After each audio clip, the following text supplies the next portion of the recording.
Are you able to resolve this issue? I might even think about marrying you if you correctly answer all the questions. The company's summer celebration took place on a hot August evening. The CEO's daughter began to complain to me after drinking too much. It seems that she didn't like that a junior high school graduate like myself was employed by this firm. She therefore made the decision to test me with some difficult inquiries.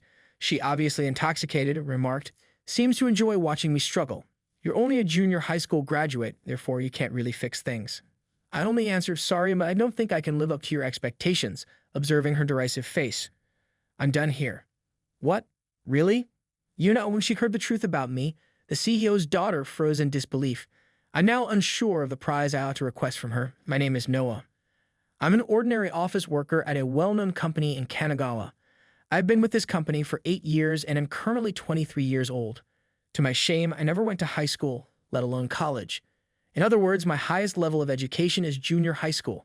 To be honest, I also wanted to go to high school, even college, but at the time I couldn't afford to. Noah, there was a call from the travel agency earlier. That's what my homeroom teacher, Mr. Taylor, told me back when I was in my first year of junior high. At the time, I was part of a large family of 5 siblings. My parents ran a popular local bakery and were always busy, so I took care of my siblings every day. I wanted to let my parents, who always worked so hard for us, have a chance to relax and enjoy themselves as a couple for once. With that in mind, I saved up money little by little with my siblings and surprised my parents with a trip. Little did I know that this would turn out to be our final goodbye. That day, just before lunch break ended, Mr. Taylor, looking frantic, came running to me to say my parents had been in an accident while on their trip. The taxi my parents were riding in was involved in a traffic accident. Brother, Mom's big brother. When I rushed to the hospital, my siblings, who should have been at daycare, were already there. Seeing me, our relatives who had picked them up looked deeply worried, and then I was led to a room where my parents lay and their faces covered, like something out of a TV drama. The scene felt so unreal that I couldn't fully grasp what I was seeing. Just a short while ago, we were laughing and eating together, but now all that remained were 2 lifeless bodies, unmoving like mannequins. This can't be. It's because I planned this trip. I muttered those words as I sank to the floor. The trip I had planned had taken my parents away from my siblings. Thinking that, I instinctively hugged my siblings, crying and apologizing. "I'm so sorry. This is all my fault." At the same time, a sense of responsibility washed over me. I was the only one who could protect my siblings now. What would happen to my young brothers and sisters? That thought filled me with a resolve to stand strong and support them. After the funeral, the remaining issue was, what will happen to us kids? Since both of my parents were only children, we had no uncles or aunts to turn to. As a result, the only people who could take us in were our grandparents. However, since they were quite elderly, my siblings and I had no choice but to enter a care facility. It would have been unrealistic to expect our elderly grandparents to look after my younger brothers and sisters, so going to the facility was an inevitable outcome. Even so, the greatest relief was that my siblings and I were able to stay together in the same facility. For my first year of middle school, I spent 3 years studying intensely at the facility. At school, I ranked at the top of my grade and was even told during career counseling that I could get a recommendation to one of the best public high schools in the prefecture. However, when I declined the offer, my homeroom teacher, Mr. Thompson, looked completely shocked.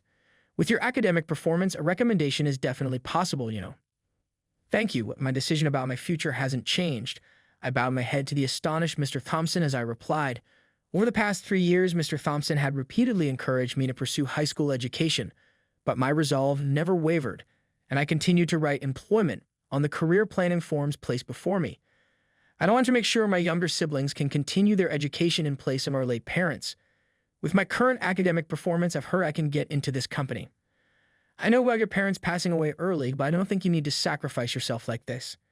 It's not a sacrifice at all. I just don't want to be separated from my siblings.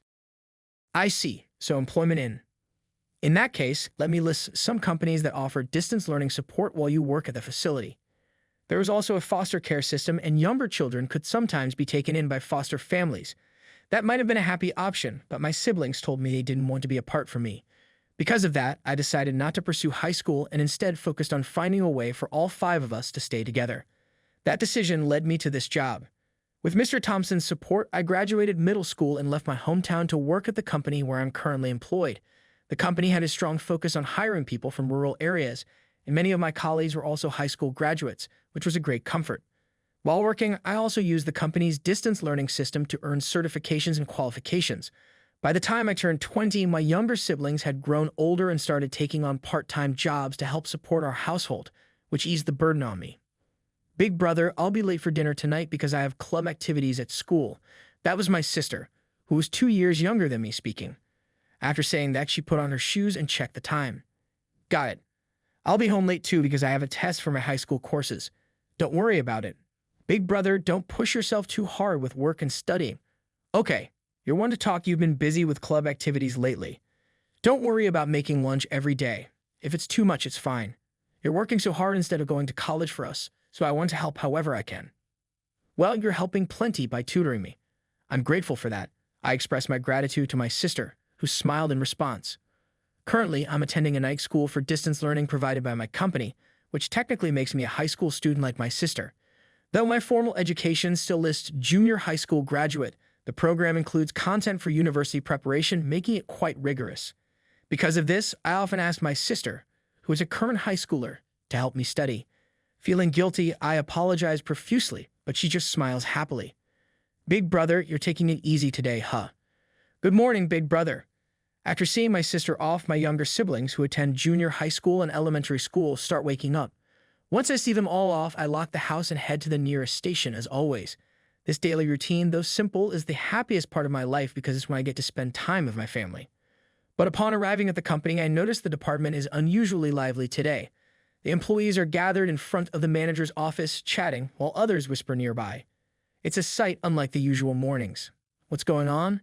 I ask a colleague standing nearby. Ah, good morning, no. Good morning. So what's happening? Well, you know how the new hires are starting next month, right? Yes, the induction ceremony just ended, and today's the day they find out which department they'll be assigned to, isn't it? I approached a colleague who had joined the company the same year as me but was older, and he nodded, showing me a document. It was the latest issue of the company newsletter. The newest issue included photos and names of this year's new recruits. Today was the day their department assignments would be announced, and after joint training, they'd officially join their teams next month. As I curiously browsed the company newsletter, my colleague opened a particular page and pointed to it. There, I saw the name of a woman with a familiar last name. More, that's the same last name as our CEO. Is she a relative? No, apparently she's the CEO's daughter. What? Yeah, and it seems she'll be joining our department next month. She's apparently an elite who graduated from the University of Tokyo. But why is she joining as a regular employee? From what I know, wouldn't it be different for someone whose family usually they come in as executives or something like that? But apparently she's starting as a regular employee to gain experience before eventually taking over the company.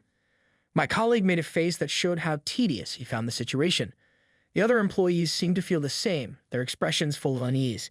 It was likely because they knew they have to tread carefully around her, given her status as the CEO's daughter, a situation straight out of a drama. At the time, I couldn't help but view the situation objectively, as if it were someone else's story. But little did I know that the day I would be swept up in the chaos caused by the CEO's daughter was fast approaching. A month later, just as the rumors said, several new hires were assigned to our department. They all looked nervous, dressed in suits, some of which were so new they gleamed. Among them, one woman stood out. Her suit looked completely natural on her. She wore a gray pantsuit with a polished blouse exuding professionalism. This had to be the rumored CEO's daughter. Nice to meet you. I'm Ashley, she said. Her confident manner as she handed out business cards left everyone around stunned. She was strikingly beautiful, the kind of person who perfectly embodied the word elegance. A subtle, unfamiliar fragrance from her long hair added to her charm. Hello. Nice to meet you. I'm Noah, from the same department. Thank you. I look forward to working with you. I couldn't help but be captivated by her beauty the first time I saw her.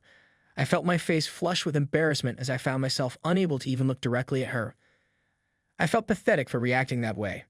Her refined features gave the impression of someone strong-willed. However, in reality, she was quiet and reserved. However, her true nature began to reveal itself about 2 months after she joined the company.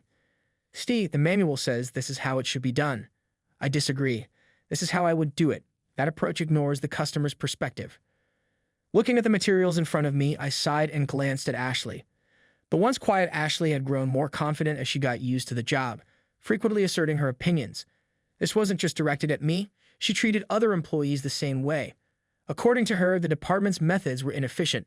Initially, her reserved demeanor earned her praise from colleagues, but now her innate strong-willed nature combined with the elegance of an Aries was beginning to resurface. What made matters worse was her unwavering confidence, rooted in statements like, I graduated from the University of Tokyo with excellent grades, so my approach is guaranteed to succeed. It goes without saying that her bold declarations left the rest of us groaning. Our department handles sales, so maintaining good relationships with clients is crucial.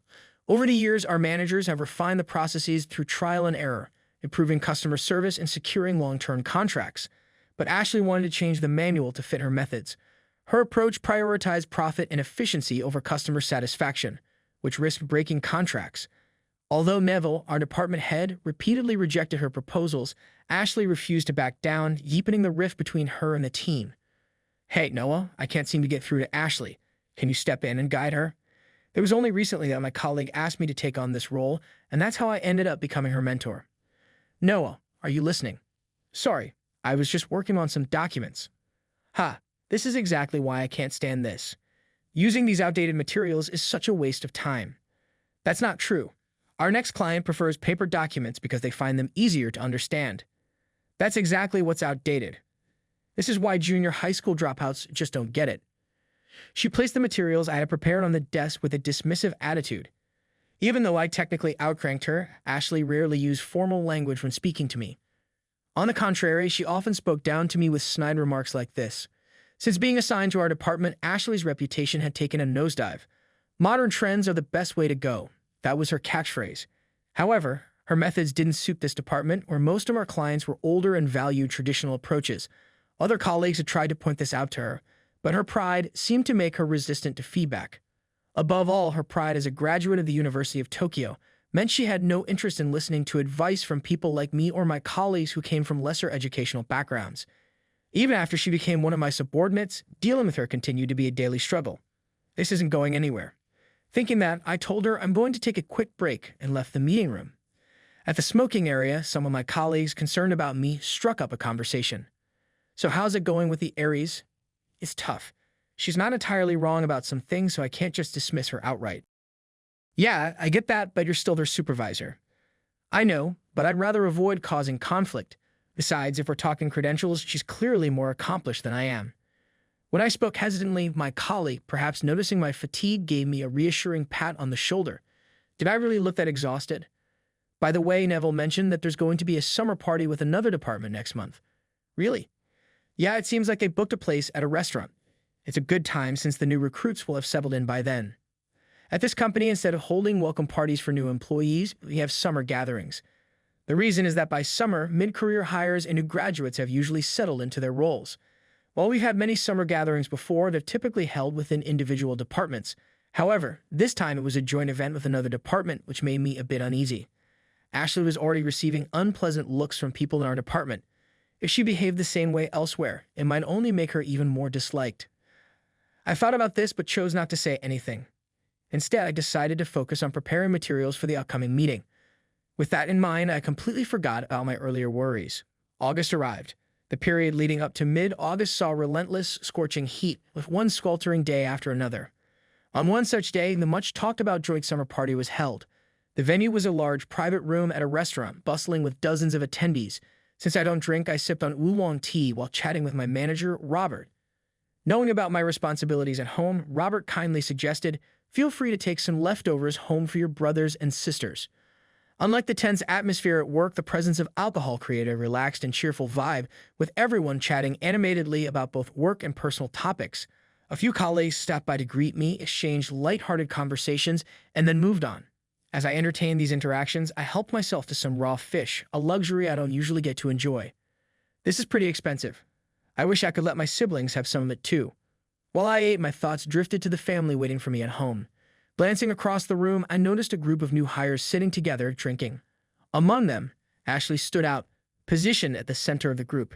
She was chatting animatedly with her peers, laughing loudly as she downed drink after drink. It was a stark contrast to her demeanor at work. Her guard seemed to be down, likely thanks to the alcohol. Ashley appeared to be in high spirits, enthusiastically discussing work-related topics with her fellow recruits. She was smiling in a way I'd never seen at work, showing expressions that made her seem like any other young person her age. If only she could show that smile in the office. I was thinking that when suddenly her voice rang out louder than usual. "Hey, listen, my department is the worst." "What?" "Seriously. Yeah, the work is so outdated and the systems are ancient. Can you believe it, in this day and age?" In the relaxed atmosphere of the party, Ashley's complaints echoed loudly. It's understandable for people to vent during social gatherings, especially where alcohol is involved. However, Ashley kept glancing toward our department's table as she loudly aired her grievances to her peers. The colleague sitting next to me furrowed his brow and whispered, "Do you think Ashley's drunk?" "Probably, but if Neil hears about this, it could be bad." "Yeah, it could, but then again, she's the CEO's daughter. Maybe she thinks she's untouchable." My colleague glanced toward Neville and the other department heads who were nearby.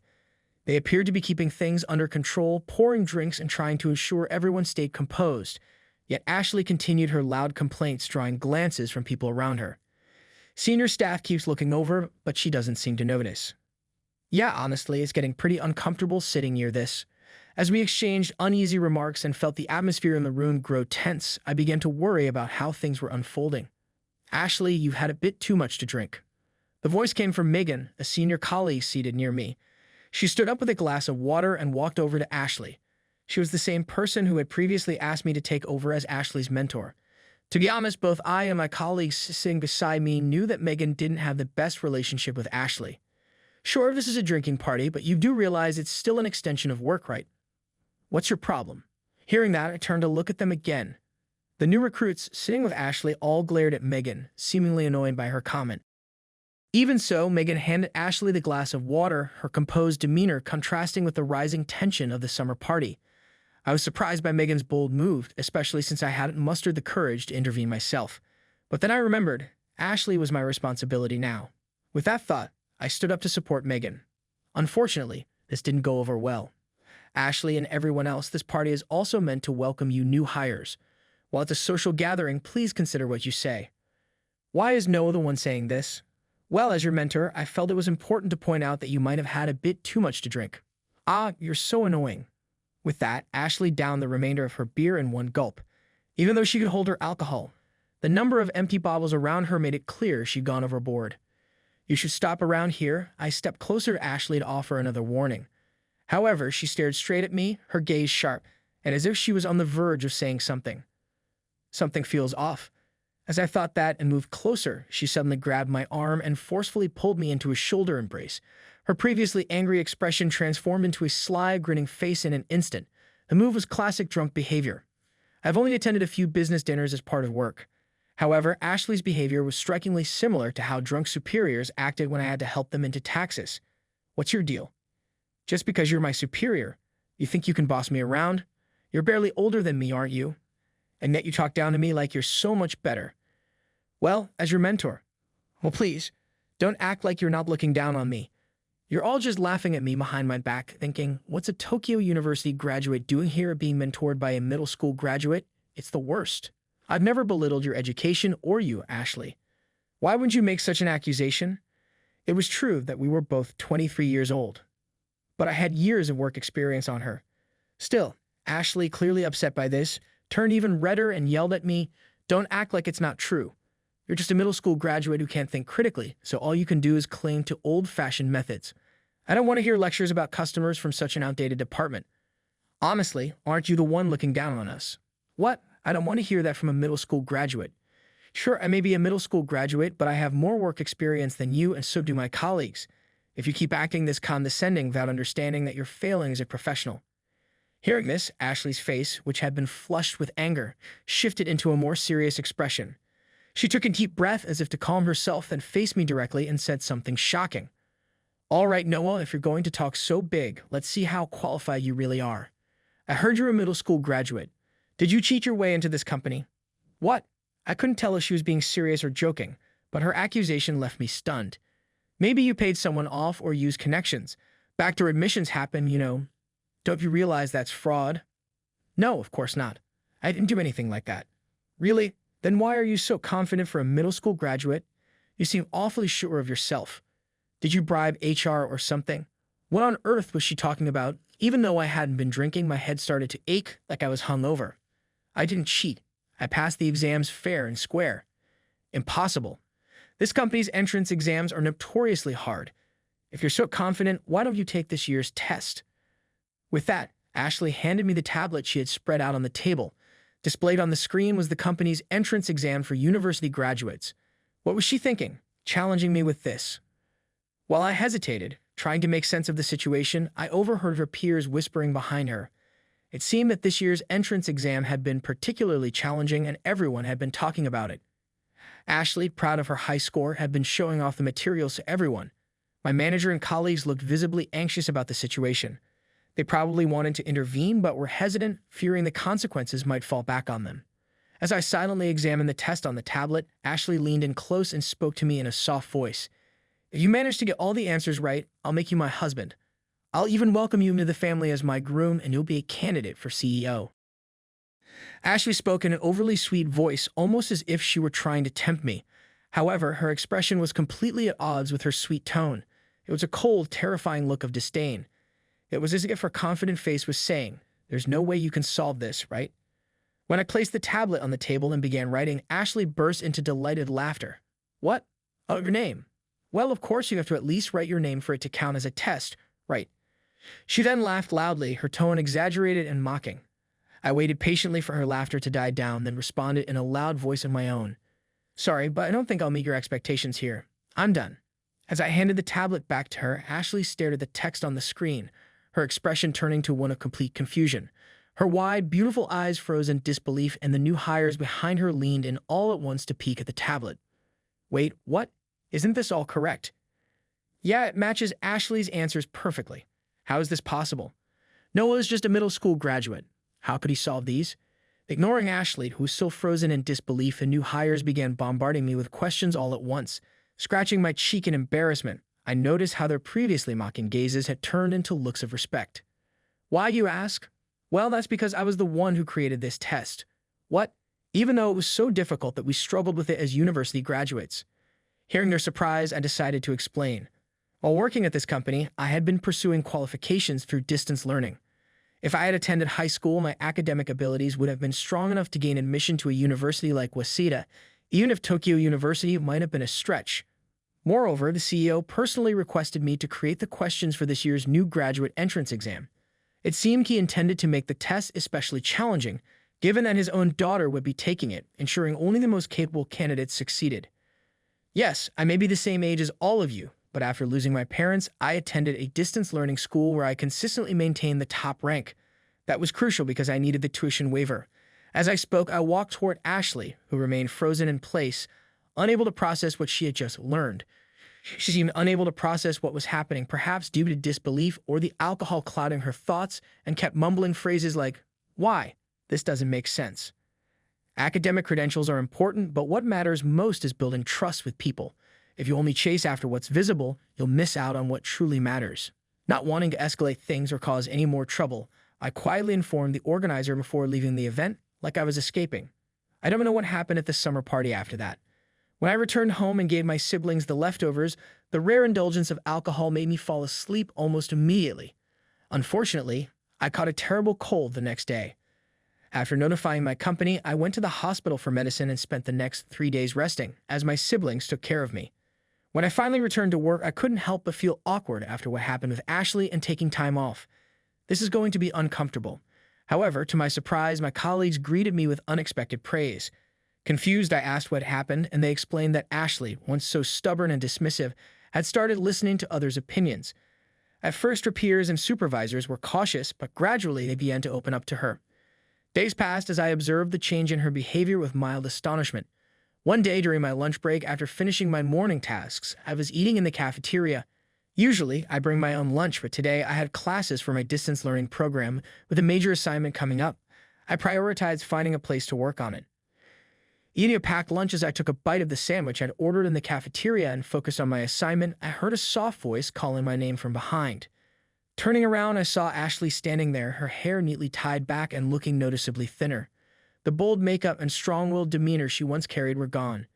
She seemed to have undergone a complete transformation. "Please have a seat." I closed my laptop and gestured to the empty seat beside me.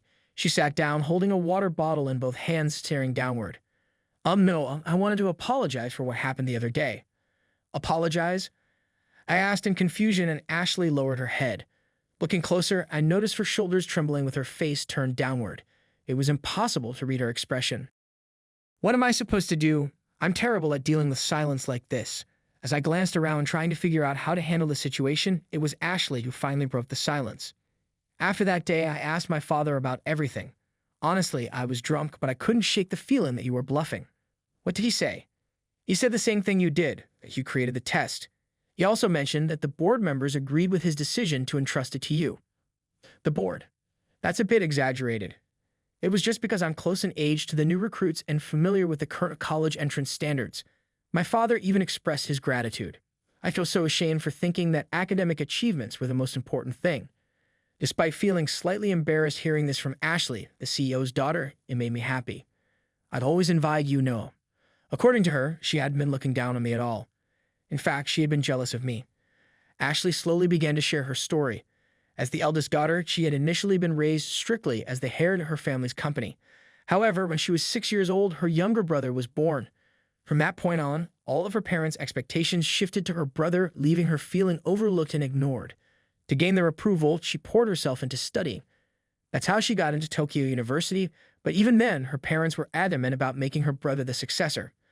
I see, but I heard rumors that you were being groomed as the successor. Now that's because I begged them. I asked to take the entrance exam and go through interviews like any other applicant, so I could gain practical experience and prove myself worthy of the position. She spoke with a pained expression, gripping her water bottle tightly in frustration. Then in a soft voice, she murmured something quietly. There's no way my brother can manage a business. Why would you say that about your brother? Even though your siblings, Noah, your siblings seem to get along so well. In my case, my brother was pampered by my parents, and as a result, he's developed the habit of blaming me for everything bad and running away from his own responsibilities. What? That's why he'll never be able to manage a business. He's not the kind of person who can take on the responsibility of others' lives and lead. Right now, he's still a high schooler, but soon enough he'll become an adult. By then, it'll be too late. That's why she had been so desperate for her father to acknowledge her. Looking like she was about to cry, Ashley's face showed signs of exhaustion with dark circles under her eyes, as though the tension holding her together had finally snapped. She stood up slowly and bowed deeply. I was in such a rush to prove myself that I wasn't looking at those around me and ended up spinning my wheels. Your words yesterday opened my eyes. Like this, I'm not suited to be a CEO either. As she apologized, she seemed so small and fragile, a far cry from the strong-willed person she usually was. I should have listened to her more and offered support when she needed it. That thought crossed my mind unconsciously as I gently told her, please raise your head. Her eyes were already brimming with tears, ready to spill at any moment. I handed her my handkerchief and said, if you're okay with it, I'll listen to your concerns and help you with anything you don't understand. Let's work hard together. Yes, thank you, no. Don't mention it. I've been hearing a lot about how hard you've been trying lately. Everyone's noticed. It would be such a waste to give up now. I said that knowing all I could do was offer her gentle encouragement, but she told me that those words alone had saved her. From then on, Ashley's demeanor changed drastically. The tense expression she usually wore was replaced with a calmer, more relaxed one, as if a weight had been lifted from her shoulders. Even her colleagues and supervisors noticed the change, and the workplace atmosphere became noticeably more pleasant. Ashley smiled more often now, making her easier to talk to, and I found myself enjoying our conversations. Our relationship also began to change. Outside of work, she started helping me prepare for my university entrance exams, essentially becoming my tutor. Perhaps because of her experience with her younger brother, she was great with kids, and my siblings quickly grew attached to her. Hey Noah, how's Ashley doing lately? Ah, good morning, Mr. Moore. One day, I found myself sharing an elevator with CEO Moore, who asked this right away. Ashley, she's gotten used to the work and has been building great relationships with our new clients. I see. Compared to before, she's much more approachable now. Yes, it's a result of her hard work, I believe. As expected. You, Noah, you've been keeping a close eye on her, haven't you? His cryptic comment left me flustered, and he gave me a hearty pat on the back, looking pleased. Ah, Dad. No, Mr. Moore. Oh, Ashley, heading to a meeting? Yes. What about you? What are you doing here? Just telling Noah to keep taking care of you. After all, you seem to like him quite a lot. You even said you'd like him as your husband, didn't you? Right, Noah? I paused in position, taken aback by the abrupt change in topic. Moore smiled and left the two of us alone as he exited the elevator. I was so ashamed that I was unable to look at Ashley, who appeared equally agitated. You really might become the CEO of this company someday. I was forced to give in by her amusing yet profound smile. Nevertheless, I would like to be the one to help her every step of the way if that scenario materializes.